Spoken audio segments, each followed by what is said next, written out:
Back and beaten Bristol from 30 points down. They've beaten a lot of teams like this. Maybe we did get, but the game was well won by them. They're a really good team, so I thought, our plan was we had to defend very well, which we did. So it's not when I say I'm happy with the performance, I don't mean we thrashed Harlequins. Harlequins are a good team. They're a really, really good team. They never go away, as we saw in those last minutes. But the way we defended, I think we put our plan of putting them under pressure at halfback, putting Marcus Smith under a bit of pressure worked. I thought we slowed the ball down nicely with Deon and Kitshoff were both outstanding.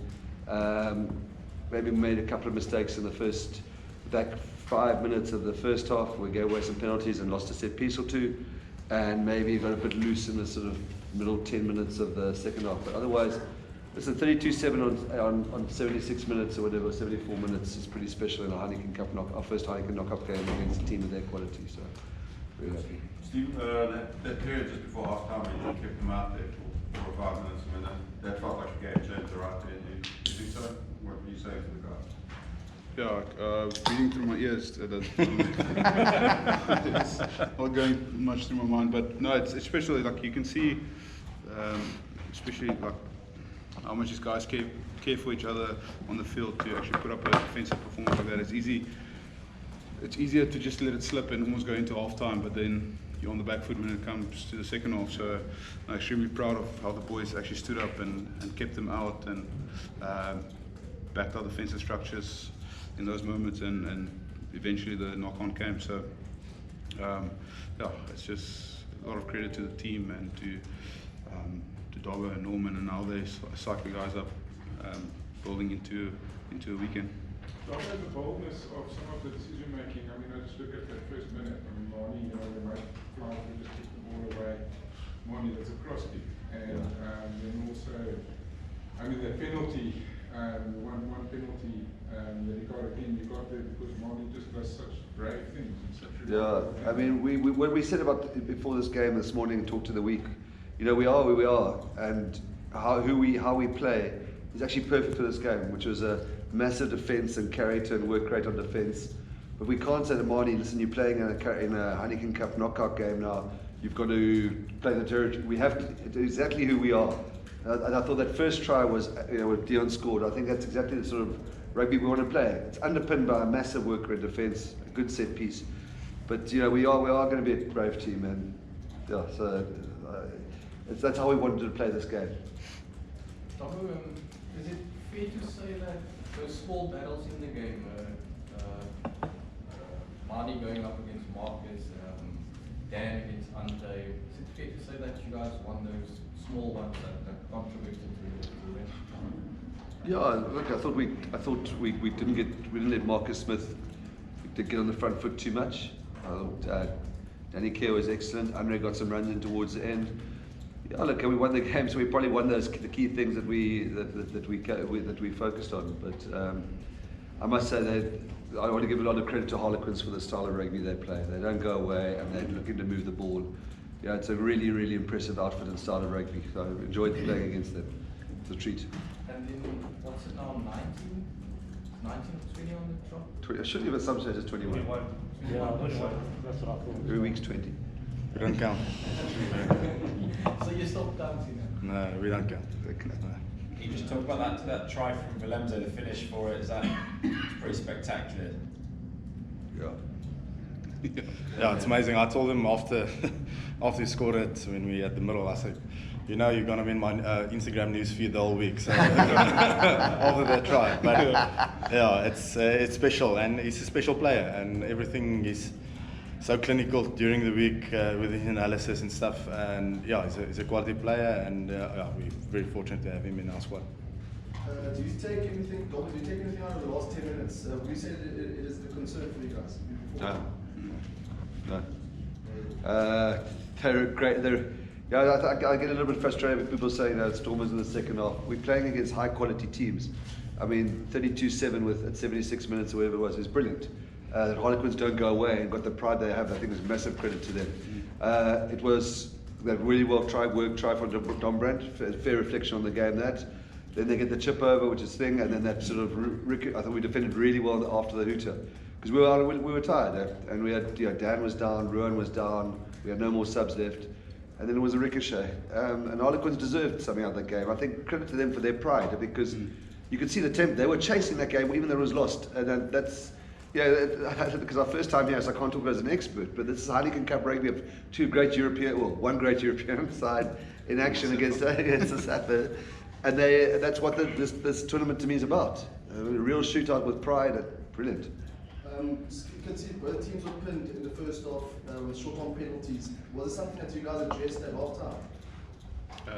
Scrums. Yeah, it's a short one. Yeah, I think it was just the first one. It's like more that over eagerness and trying to get on the front foot. So there's nothing much in it. It was just, I think the ref made a good call on both of them. So we'll definitely have a look at it and see where because we're trying to keep our side squeaky clean. But sometimes the ref makes a call and you just have to live with it.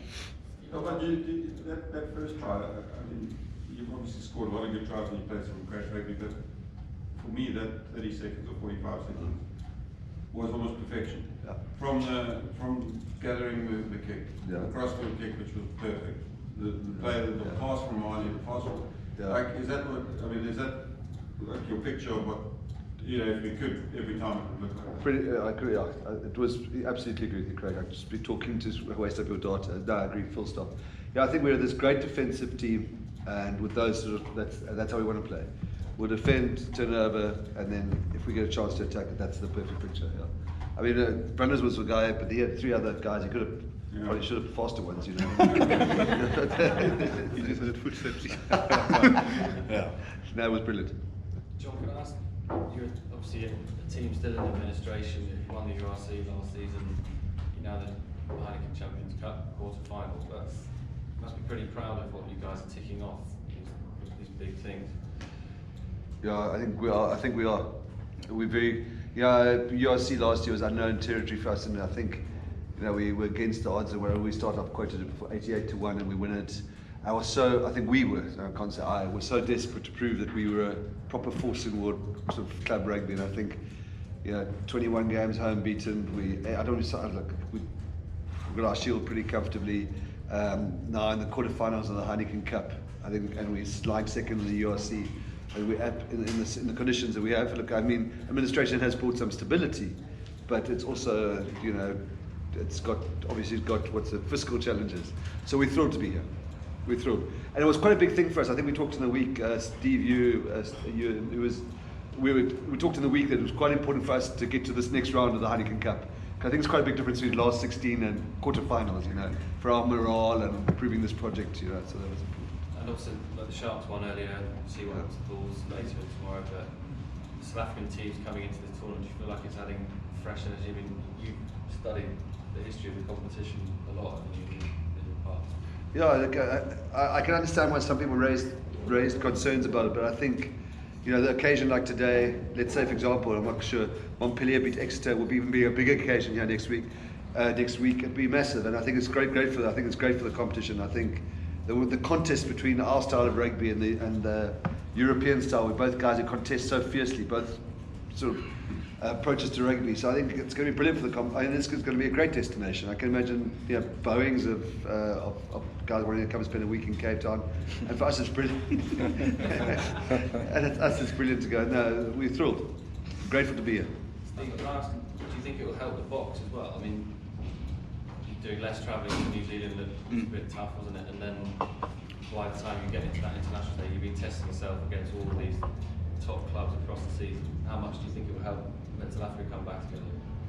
No, 100%. I think if you look at like world rankings, so 1 and 2 is Ireland and France, so it's teams you're playing against in the Heineken Cup. So it's definitely like, I think the more frequently you play against these teams, like the more you start understanding their style of rugby. So I think like in the bigger picture, like us as Africans playing with the Northern Hemisphere schedule, I think it's a big benefit for the international season as well. Even on that, the schedule, I mean, because of South Africa coming in so late, you guys have been playing 12 months a year because you're trying to fit into 2 hemisphere schedule. How important is it there's some sort of clarity in the near future for players to have an off season? Because it can't keep going on when you've got 12-month seasons. No, I how it's been run this year is probably the best it was like for the last 2-3 years. So I think as a guys, or a lot of credit to Dobber in this sense, where he actually built the depth of the squad to actually give guys a 4-week break before you're actually going into a pre-season, to get the depth of the squad to actually go and win games as well. So even with some guys not being able to play or not picking your full Metal Jacket team, still being able to have that 4 weeks off and play URC and still get the result on the weekend. So I think that's massive. So somehow they will probably find solutions in when and where teams will actually, or say international players, get their break and then carry on to the back end of the season. What will you be looking for in I've always, Me and Sjoerd. I'm a die-hard French. Always, my blood's blue, whatever colour they play, blue and orange. On va parler français tout le temps. No, of course it'd be good because we're not obviously playing at home, but just again, our cause is the people of Cape Town, making Cape Town smile. So if we could be back here next week, it'd be great. It'd be fantastic. But Pablo, just the last question. Deon, he's been massive the last 2 seasons. A lot of people don't realize how big he's been. I even told Stephen sitting with him, I said, he reminds me of Harlequins in 2008, 2009. So he's very similar to that. Every breakdown, he's always there.